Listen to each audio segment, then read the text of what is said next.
What's going on, guys? Vince and Dave back here with another edition of the Pazza podcast. We're filling in for Travis this week, who was having some technical difficulties, but the show must go on, especially after a game like the one this past weekend, a 4-3 comeback road win over Como. I know Interisti everywhere are excited about this one. Dave, how you doing, man? Yeah, that was an insane match. Like emotionally, I don't know if we've had a match that intense since like the Barcelona comeback in the Champions League last year, where it was such a roller coaster where you're just so down and then elated by the end. It was it was like hard, but also really fun to watch. Definitely. I was watching this one with the DC Inter Club. Shout out to you guys. And I know, Nice. really for it was a tale of two halves. It looked pretty bleak right before halftime, and we were able to turn it around, and that's something that we haven't really seen the guys able to do a whole lot lately. But getting a bit ahead of ourselves, let's get back to where it all Yeah. started. Let's talk about the starting lineup. So Jan Sommer again in goal. You guys know how I feel about him at this point. Dave, I think you and I have always kind of been on the same page as far as he goes this season. Yeah. Oh Yeah. God, I've wanted him out of our starting net for like 6 months. Yeah. For reasons unknown, we still continue to not play Josep Martinez. That's something we can talk about a little more. I know Yeah. it was something that came under the spotlight again as the first half went on. The back line, the trio was Bastoni, Cherby filling in with Bisek still injured at the moment, and Akanji sliding over to the right.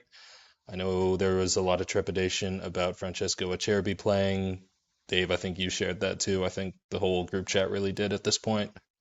As great as he's been, it's just you can see the writing on the wall that there has been a pretty big fall off from him this season, wouldn't you say?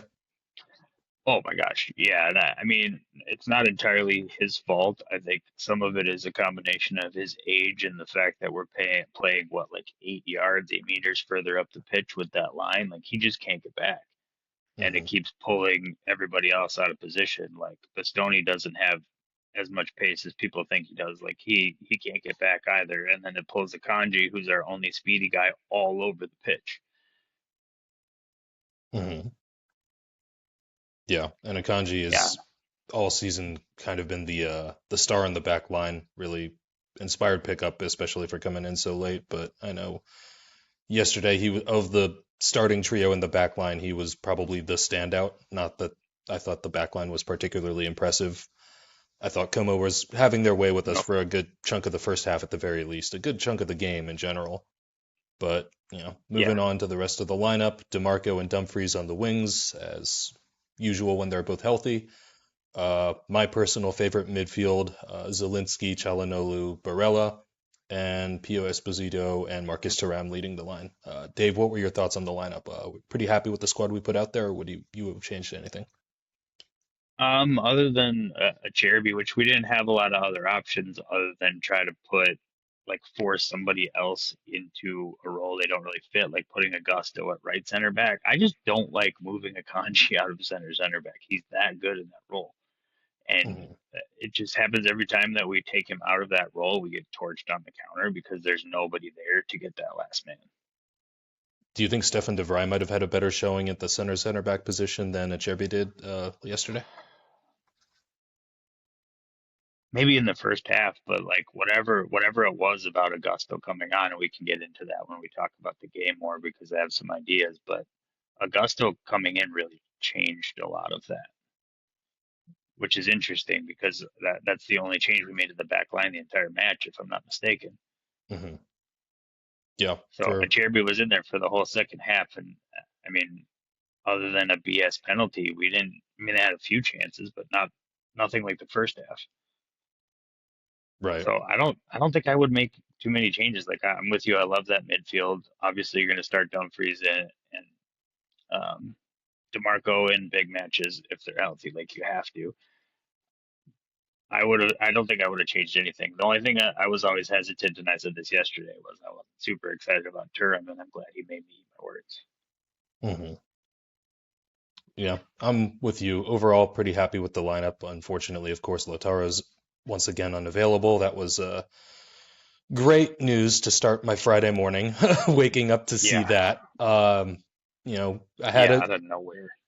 yeah, I had a pretty good feeling after the Roma game about this Como fixture, but then I saw that news, and I know you, me, Joe, Travis, Corey, the whole Andrew, the whole group, we all were starting to go, oh no, here we go again. Like, is this going to be Yep. like the last couple games without him, like the Atalanta, Fiorentina, where we score and then blow it or find some way to drop points? And let's not make any mistakes here either. The pressure was on us. Udinese came through Yeah. and were able to dispatch Milan 3-0. Parma was able to get a result at home, pull a draw against Napoli. They probably could have won that game too. So we found ourselves with a prime opportunity to try and build a bit of a lead here as we go into the final stretch of the season. So it was this was going to be a pivotal game. Whatever happened, it was going to be big. This could make or break things potentially. Napoli could stay in it. We could start to hit the accelerator. So really didn't know what to expect without Lautaro, but the result, it was interesting because it really was a tale of two halves. We started off the It game. was. I thought we looked pretty flat. It reminded me a lot of that first leg of the Copa semifinal against Como, where we just weren't generating any offense. I mean, we had no Hmm. shots for pretty much the entire half until the very end, and Como were just dominant. And Yeah.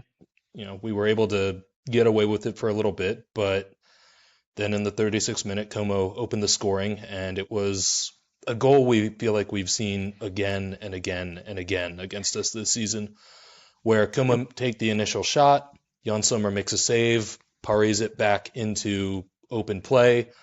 Gotta say, Dumfries was doing a bit of ball watching, probably could have done a little better there, but again, Sommer Yep. was able to parry the ball directly to volley for Como, and he was able to capitalize and put them up 1-0. Would you pin that goal more on Sommer or Dumfries? And Dumfries, we can talk about how he redeemed himself a little later, but I do think that was pretty rough from him there. That was pretty rough, but that was again, I think that was again on the counter, and this is where Cherby comes in, where there was just nobody back there to get him, and Paz had a free shot on net essentially. Like Summer made a decent initial save. It wasn't that great of a shot, but like I think this is what I said in the group is like it's hard to notice these like slight differences with Summer as he ages, but old Jan Summer gets down so much faster that he doesn't have to parry that ball away.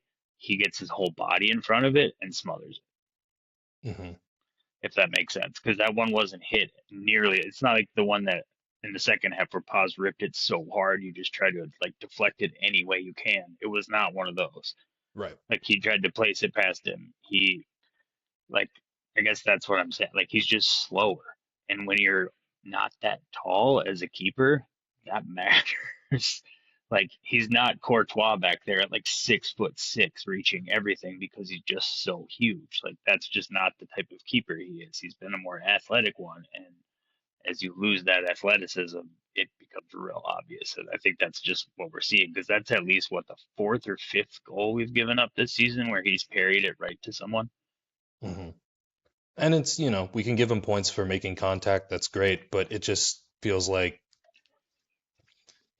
maybe I've never been a goalkeeper myself. I realize it's an incredibly taxing position, so I'm trying to give a little credit back to Summer here, as critical as we've been of the guy all year, and he has put in some great games for us. But it's moments like these where you start to think like, is it possible that you can like tip it anywhere else towards out Well, of it is. bounds or something? I It very much is, but again, I think it just comes back to he's not getting it to it fast enough, so he's having to like get it with his fingertips instead of being able to really parry it where he want to, which you saw later in the game, where he had a different shot where he parried it way out of the box because he had time to get to it.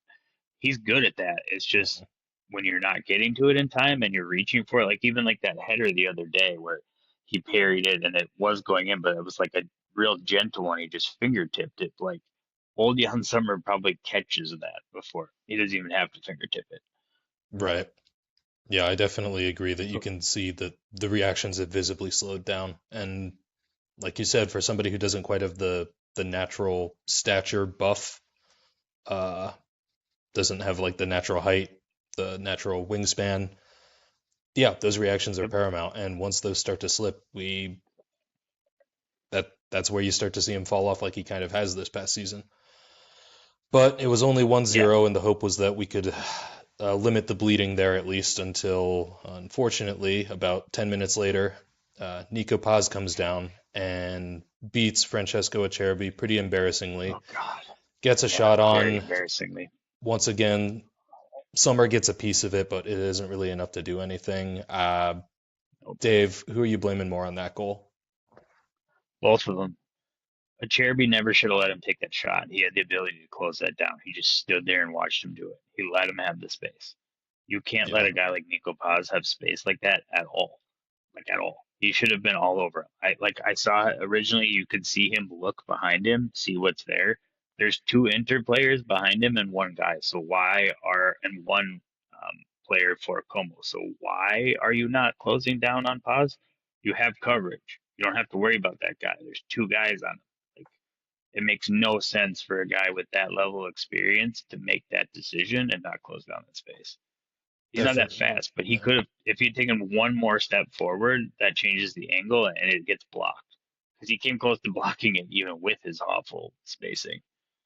It almost looked to me like he not only did he fail to close it down like you mentioned, he almost seemed to kind of recoil from it, which I was a little surprised to see. I know Yep.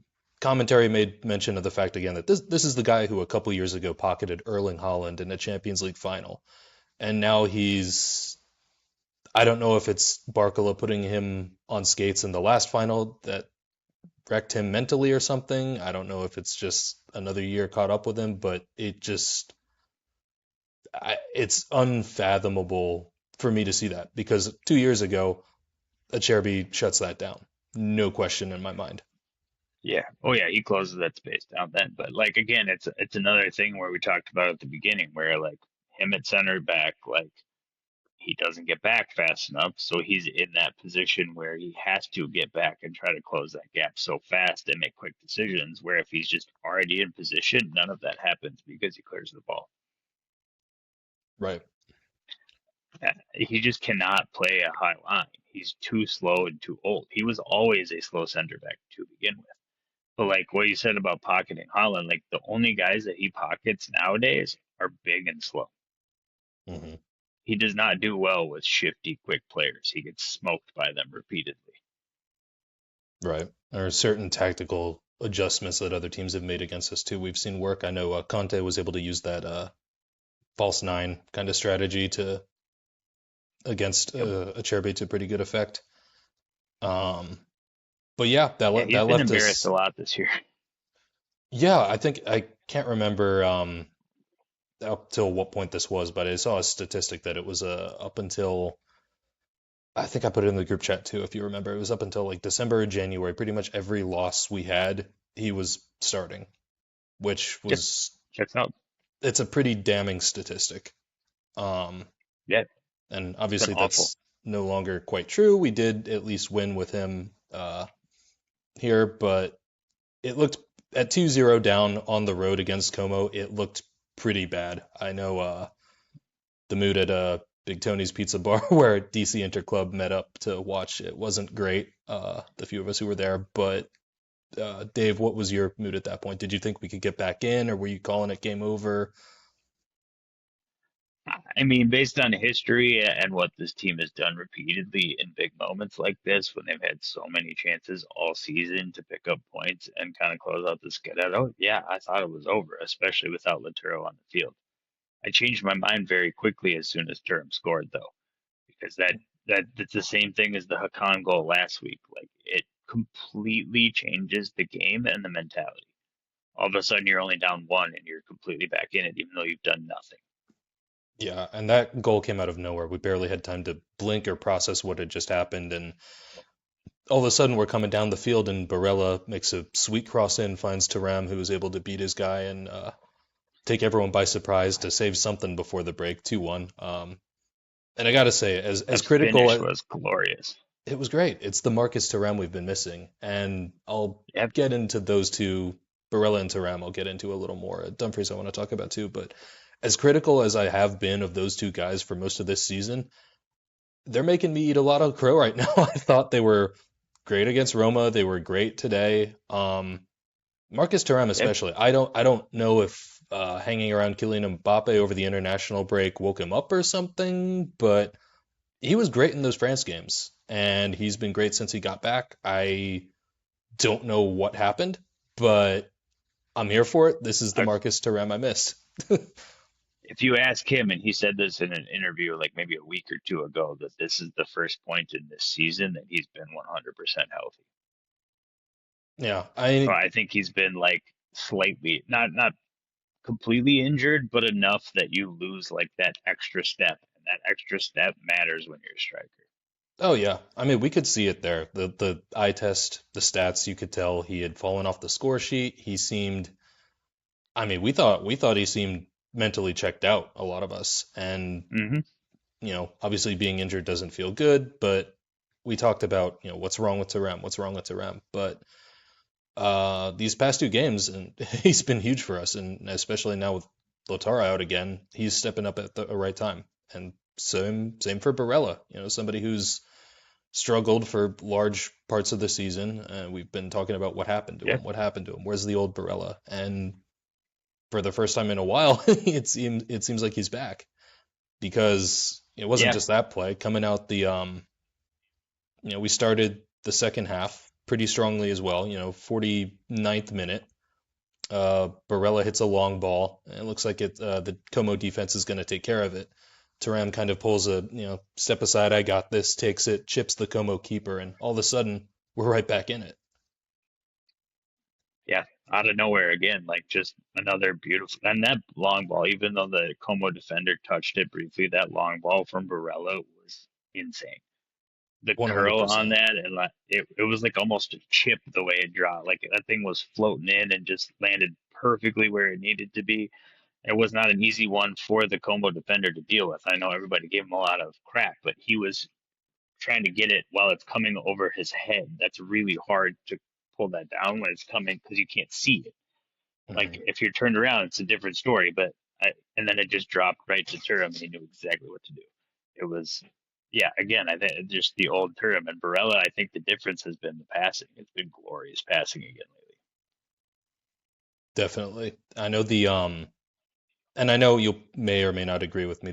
The Como keeper I did think could have done better on that play. For starters, being that far out, there was clearly miscommunication in back, Yep. but something that I think stood out about that play in particular was Thuram's he showed killer instinct. And we've talked about him before having strange shot selection. We've talked about how as a team the guys seem to lose focus, fall apart in key moments, let in late goals, aren't able to take advantage of chances. But we have a chance like that where Barella and Thuram kind of create something out of nothing. They show initiative and they put something together to put us back equal. And I feel like it's something we truly haven't seen in a while. I mean, Hmm. I guess we've talked about last week how Lautaro scored early, Roma equalized, and then Çalhanoğlu hit that beautiful strike from range to take us back ahead, and how that kind of was the grabbing the bull by the horns moment that this team needed. And I think again this week we had that, which after months and months and months of watching this team just fail to take advantage of opportunities or fail to uh, keep their composure, keep their calm, keep their focus. It's insanely refreshing to see the team take care of business like this. Yeah, and also like I think a lot of it is the attitude. Like if you watch like even after the first goal where Dumfries was like ball watching, you see him almost instantly like start clapping and yelling at all of the guys to like get them try to get them fired back up, and like the smile on Dumfries' face and how much he celebrated. Like I don't know if anybody else caught it at the end, but like he did a jumping fist pump, screaming when the final whistle went, like in just like pure celebration, like we'd won the Champions League. which we haven't seen that kind of like fire and passion from him or many people in this squad for a really long time. I Hmm. think just seeing the way they were celebrating and like I don't know, it just really felt very different. Like whatever Kivu and Laturo said to them at half, in both of those matches, frankly, like it completely changed our season. I haven't seen this team fired up and come back like that in years consistently. Like this is something that goes back to the Inzaghi era where we just have this, where we have games like this, and once we're out of it, historically, we were out of it. We very rarely came back. And Hmm. that has not been the case under Kivu. That's something I have to give him a lot of credit for. His subs and changes work a lot of the time. They don't always, but they work a hell of a lot better than Inzaghi's ever did. Yeah. And I know there was one change to back up for a second to halftime. There was one change we made at the half that I'm curious to get your thoughts on because I know it raised some eyebrows in the chat as well as at the watch party. At the half, we brought in Carlos Augusto for Alessandro Bastoni. What were your thoughts on that sub? I really wanted it to be a Cherby just because I wanted him off the pitch, but Kivu appeared to be right. Bastoni didn't look right in that Hmm. match, frankly. He just seemed slow. He seemed a little off, so I understand bringing him off. I really didn't think just bringing on Augusto would be enough to pretty much fix their defense, though. Really was surprised by that. I think a lot of that is just where we were in the match and our energy, like we were defending everywhere.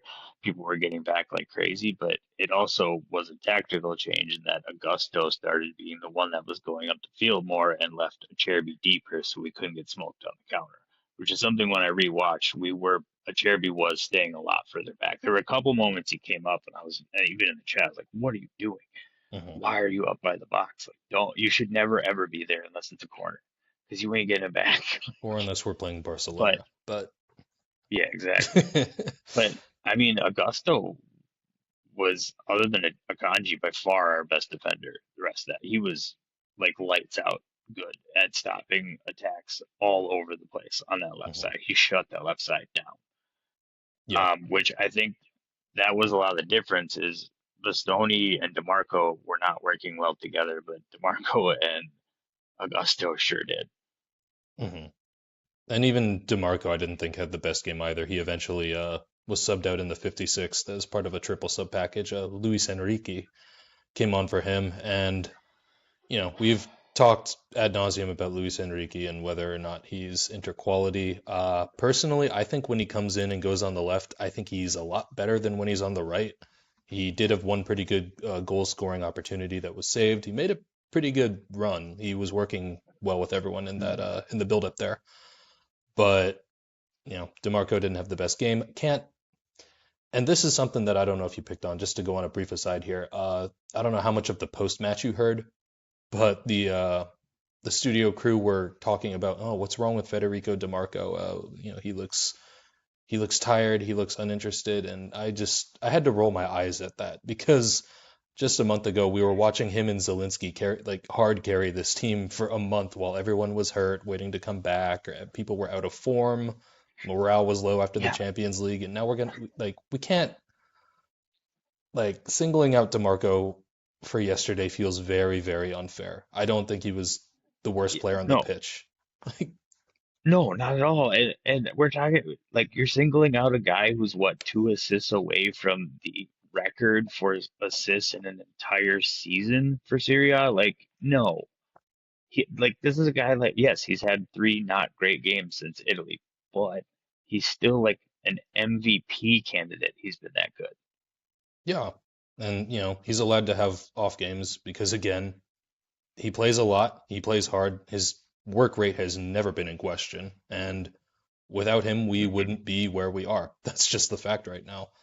Um, Not even but he, close. yeah, but he was one of the people who were subbed out relatively earlier. The other subs that we made at that moment were Angion came on for Pio Esposito. Pio, I thought, had a pretty quiet game. And then we brought in Peter Sucic for Piotr Zielinski. Zielinski, I thought was fine. but it's important to keep him fresh. I know we've got, you know, I actually some didn't games think that he we was need him that for. good. I thought he was one of the other ones that had an off game. I just didn't think he did that much. Like his passing wasn't as good. He wasn't as good on defense. Like I thought Sucic was a good choice because he's just a lot more physical and a lot more tenacious in defense. And I think that also made a big difference because he was covering a lot more ground and stopping things from the midfield before it got to the defense. And a lot of things, our midfield was just getting smoked in that first half. Yeah. And I mean smoked, like they were just getting destroyed. And Oh yeah. Sucic, I, he really made a big difference with that. And as far as Luis Enrique, yeah, we can criticize him all day, but I would agree with you. I think he's better off the left coming in and shooting with his right foot because he likes to curl the ball. His shooting isn't great, but that was like one of the first times I've seen him do like a 1-2 and dribble and actually get into the box like all season. Hmm. He's been that bad. But he was fine on defense. He didn't make any like glaring errors that I remember seeing. Yeah, he I definitely think I had a thought better of game. that package, I thought Sucic was probably the best. Pio needed to come off. He wasn't doing anything. Like we weren't doing hold up play. Some of that was his fault, but some of that I think was on the ref. Like I don't know if you catch it. If you go look back, like he was getting really physically like fouled quite a bit, and they just Hmm. weren't calling it because he's so big and strong. Yep. But like there were a lot of balls where it should have been a free kick for us, and they just let him get dominated and hurt. Yeah, and it's times like But those where I think the a few months ago I made a Rob Gronkowski comparison to Pio Esposito, and it's times like those where I feel like that holds up pretty well because he's so big and strong and physical that other teams don't really know what to do with him, and they kind of have to grapple him. And it's like you saw, like Gronk would be getting, pass interference on practically every play against the guy, but they can't always call that. So there was so much the defenders were able to get away with after a while. But yep. yeah, I agree. He had a pretty poor game. Zelinski, I didn't think was great. Sucic did well coming in for him. I thought Çalhanoğlu had a pretty weak game as well. The one starting Hmm. midfielder that I thought was really exemplary was Barella, but Çalhanoğlu he did have one moment, as we know, him being a dead ball set piece Yep. specialist. Only 3 minutes after that sub package, game still tied at 2-2. Çalhanoğlu hits a beautiful free kick, finds Denzel Dumfries, Well, yeah. and he heads it into the net to take us ahead 3-2. And we talked about Çalhanoğlu. He was able to redeem himself a little bit there in that moment, but Denzel Dumfries, we bashed him for making that one defensive error early, but everything else aside from that one moment, he had a stellar game. And Hmm. it's he's Yeah. been so sorely missed all season. Being out months Yeah. injured, he's been back for a little bit now, but you can see he's finally starting to spin up. And so you Yep. can't help but wonder where we would be if we had him all season, because not just Yeah. you know it wasn't just that he scored the go ahead goal, but he decided he didn't you know he hadn't had enough. 72nd minute, I believe it was another set piece that made its way over to Thuram, who sent it back to Dumfries, and Dumfries just rips it in to take us ahead 4-2. That's Close. It was a Kanji who got the assist, but other than that, okay. you're dead I, on. gotcha. I couldn't remember. It was somebody up front. Um, but yeah, it's the Dumfries we saw in the Atalanta Supercopa game, the Barcelona Champions League games, and Yep. it's no disrespect intended to Luis Enrique here, but the difference is night and day. It's I mean, I'm fine with some disrespect. It's deserved. uh, Like night. I mean, Luis Enrique is what he is, but Denzel yeah. Dumfries, like everybody always like, oh, all you get with him is physicality. That's not true at all. Like you get physicality, you get pace, and you get max effort when he's healthy. He will run into the box harder than anyone I've ever seen. Mhm. I mean, Luis Yeah. Enrique, I will give him credit for holding that. We depended on him to hold that side down for most of the season, if we're being honest, and how well he did in that, fine. Yeah. But he was on the field. But again, Dumfries just put on a masterclass. I know he won man of the match. I would have gone for, I could have said 50-50 him or Thuram. Um, Yeah, but it was, I'd even throw Barella in there, but Barella I don't think was on the pitch long enough. yeah, Barella was actually the final substitute. 6 minutes later, 78th minute, Henrik Mkhitaryan comes on for Nicolo Barella. I know Travis is not a fan of Mkhitaryan, of course, as we all well know, and we've all said some things about him too, but Yeah, I still think that he serves that last 15, 20 minutes closing role pretty well. Dave, what's your stance on using Mkhitaryan, playing him or using him like that, or what do you think? I'm fine with it. Like in those moments, you want experience and you want someone that knows where to be position wise, and like you're not going to find him out of position really, and you're also going to get max effort. Yes, he couldn't score if his wife's life depended on it. Well, like we were up, so like why does that matter? You're going to get a lot of effort and good passing, and he did a lot of. I mean, I thought he was pretty solid, and you need at that point like Barella's legs were dead, so you can't keep him on the field and possibly let them counter and win, which they came really close because of some BS refereeing and a few other things, but Yeah, thankfully their only chance other than that penalty was offside. So even if that one where they hit the bar had gone in, it wouldn't have counted. So they really didn't have any real chances besides the penalty, frankly. yeah. Well, you would hope that the officiating would catch that post hit as a offside. But like you said, there was a lot of really dodgy officiating yesterday. I know there was one moment where I think Nope. Thuram was blown offside when he might not have been. There was, the Nope. one shot they took where it hit the post and Murata would have been offside, hopefully. Multiple, I think we had 8 players, 7 or 8 players pick up a yellow card yesterday. Como didn't get nearly that many. And then, of course, Yep. the icing on the cake, the pretty much the final event of note in the game was in the 87th minute. Nico Paz takes a shot. Angiamboni comes in to try and stop it. Paz kicks Bonnie in the follow through, and the ref initially awards a free kick, goes to VAR, and comes back down as a penalty. And it's it's that moment that made me really, really thankful that Dumfries found that fourth goal to make it a brace Yep. for him. Because when we went up 3-2, I knew, okay, Como's dangerous. They could come back and score again. They could pull us even again. This could be like the first Juventus game where Como could try and Yeah, get back in a draw, get a win out of it. Like the game was by no means decided. That fourth goal saved our ass. But it Dave, did. And yeah. we've also had. Oh, go ahead. Oh, I was gonna say take me through the penalty and reaction and your insight, but go ahead. Oh, yeah. I was also going to say we've also had 4 or 5 points taken from us at the end of matches by BS penalties against us too. So this is like par for the course that they're doing that, unfortunately. But yeah, in what world is you shooting, missing the target, and kicking the other player in the nuts when they're trying to block the shot a penalty? Like you kicked him on the follow through. Everything that I've seen from referees after that said the reason he was sent to VAR was not to say it was in the box. It was to say Bonnie was the one that got fouled, which is actually true. Um, Yeah, Bonnie was the one that was fouled. He was in a natural position to block a shot, which is allowed. And Paz kicked him in the nuts on his follow through. He didn't affect the shot in any way at all. It was after too, and it should have been a free kick for Inter, and they gave them a free goal. It was just maddening.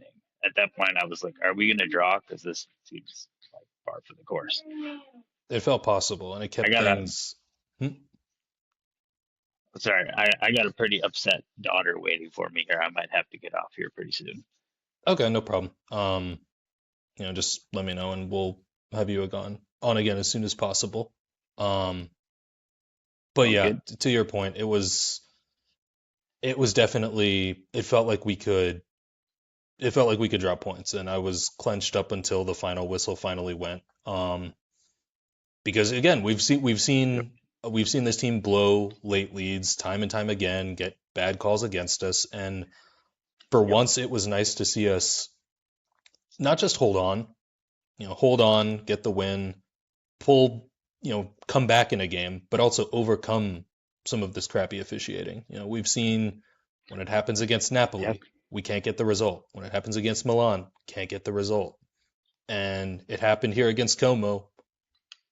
We did enough to make sure that we still got the result. And that's, I feel like, a huge, huge statement win for this team. We talked about how bad the month of March for Yep. us was, how bleak things looked about the fact that we could potentially bottle a 10-point lead. For all the world, it looked like things were going south very quickly. We had talked about the possibility Yep. of a domestic double, and then we were wondering if we were going to get anything. I mean, the Travis had some pretty on-point comments in a few shows here during that stretch, but yesterday it showed me that they've heard us talking crap about them, that they're hungry, and that they're up for this task, I think. And so I Which got is, it. yeah, Yeah. So I'm gonna go on record right now. I'm gonna say Nicolo Barella, I'm sorry. Marcus Thuram, I'm sorry. It's good to have you guys back. Dumfries, we missed you very too, good. man. Um, because Please don't leave. yeah, please don't leave. um, We need this Denzel back. Like his release clause terrifies me after the way he's playing right now. yeah, and it's so nice. It's really great that those guys stepped up when they did because, without Lautaro, with DeMarco Bastoni cooling off, if Zelensky and Chalanolu don't have the best day, who else does that leave to step up? And thankfully, we had a Yep. couple guys who were really up for the occasion. So it was nice that we were And I finally think able we saw to go ahead. I think we saw some of that, like, I think some of what we would just were talking about, how we couldn't finish this and we keep losing this and this keeps happening. I think that's part of where that, like, insanely joyous celebration came from of, like, finally we got over this and, like, we overcame, we won a big match and, like, we finally showed, like, I think that's some of where that emotional release was for them because it was like, for a minute, it was like, oh God, not again. Hmm. Yeah, it definitely not again was very much in my head a few times yesterday, but you know, yesterday was different. We took advantage of some rivals dropping points, and we didn't fold like a wet piece of paper like we've seen before. And there have been times before, like Yep. time and time, like last year, Napoli would slip, and we would slip too. And this year, it doesn't seem like Yep. and you can talk about the state of the league, sure, but at the end of the day, you can't change your competition. You got to do what you got to do. And as it's nice that this team can focus on getting a result, do what we need to do, and that we don't have to like sit here like praying, oh, can Napoli drop points? Can Napoli drop points? Sure, we hope they do, but Right. it's nice that right now this team is able to control its own destiny and seems like is doing a pretty good job of it. Which I feel like we got to give Kivu a lot more credit than I think he's getting for that. Like he's been getting a lot of criticism because of how they looked in the last month, but like he still has had a historic first season for Inter in terms of points. He's averaging like 2.4 points a game. Like we've only dropped, God, what was it, 10 points at home and 11 on the road all season. That's 21 points. That ain't Mhm. much. Yeah. Like we've had a really historic season, even if it's been frustrating as hell to watch at times. Unfortunately, I do have to take off, but I really appreciate you having me again, and I look forward to next time. Yeah. Great having you as always, Dave. Love to you and the family, man. Thank you. Have a good night. You too, man.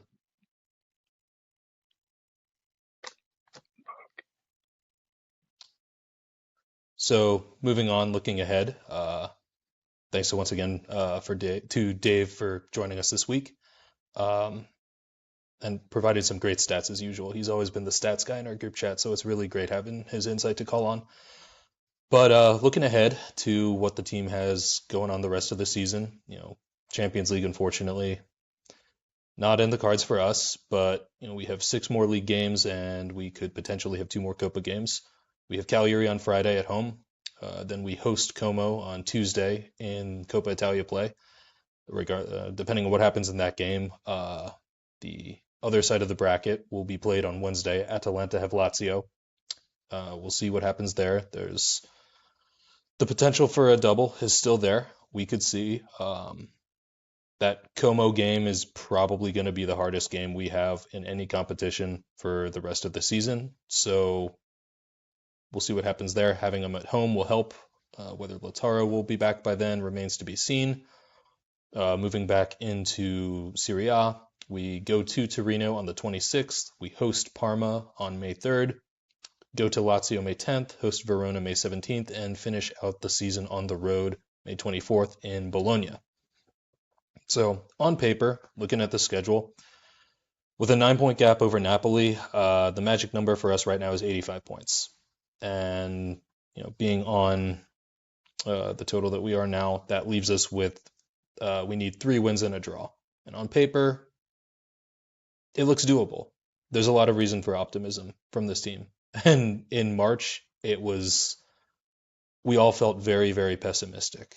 To like what Dave was saying, I think the coach deserves a lot of credit here. Kivu has done a pretty good job of picking up points that are on paper gimmies, with 1 or 2 exceptions, in the month of March, but he's done a great job with the team this year. I've been a fan of his since we brought him on. He wasn't my first choice, but as the name was thrown around more, I was enthusiastic about it. I was like, okay, he knows the youngsters, he knows the team, and he's had a very difficult task on his plate this whole season. I'm picking up the pieces from the catastrophe of the Champions League final, trying to get these guys' heads back on straight. He does it right away. We opened the season with that 5-0 win over Torino. We have a couple early slips. That first Udinese game, we dropped the first encounters to Juve, Napoli, Milan. There was reason for some concern, but he kept us focused, he kept us consistent, and while other teams have ebbed and flowed and not always been able to take care of some teams that they should have, looking at Milan, Napoli had some injuries. The fact is, Christian Kivu has brought consistency back to this team. He's been able to keep us on track all season, and the Scudetto, it's a marathon. There's gonna be patches that are a little rougher. In March we had that, as we had some players injured, some guys were out of form, but it seems like things are starting to turn around here as we get through April. And I'm excited to see where May takes us, because there's the potential for something really historic here. And I think there's a lot of good things right now going on with this team. So we'll see where it goes. I know Milan have a pretty tough schedule. Napoli have Como as well. They also play Udinese. There is a strong possibility Napoli could drop points. And, we have eyes on the Scudetto right now. It's close. And, don't want to jinx anything, but we'll see how quickly we can take care of business. It's up to us. We don't even need to wait for them to drop points. If we take care of what we can control, like we have been these past couple games against Roma, against Como, then I think we're going to be really happy here come May. So what this offseason will bring, who knows? I know I wasn't expecting this many of the guys to stick around during the last offseason. I really thought we were due for a big roster revamp, and it looks like that's probably actually going to come this time around. So it would be great for this group to go out with some silverware, be it a Scudetto, Coppa. I'm really excited to see if we can send these guys off in a good way, in a positive way. But yeah, that'll do it for now. We're in a good spot, and I think we got through the worst, and yeah, I think we'll be okay. So thanks for listening this week, guys. Travis will be back next week. Make sure you like, subscribe, comment, follow, share, all the things. And as always, Forza Inter.